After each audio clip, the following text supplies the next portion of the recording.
Here we've got the Opto 22 Groove Rio,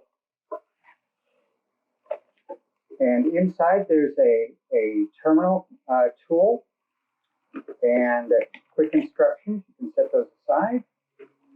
It has a 25-pin connector for wires and the Rio itself.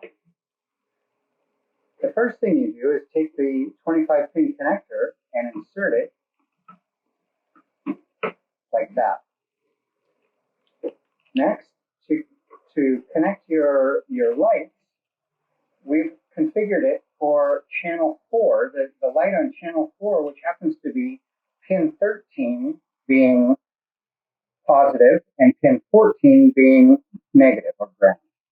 So you take the tool, insert it sideways, push it in, and put the first wire, that's positive, into 13.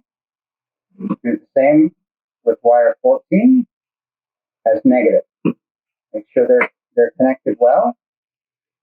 And that provides 0 to 10 volts to your lighting controller to dim it from 0 to 100%. And on the back, you have two options for mounting. You've got the DIN rail in the middle to connect if you have a DIN rail. If you prefer to mount it directly on a wall, the Opto 22 comes with two tabs, one on the top and one on the bottom. To use the tabs, you take a screwdriver and change the screw position, pull the tab out, change the screw position,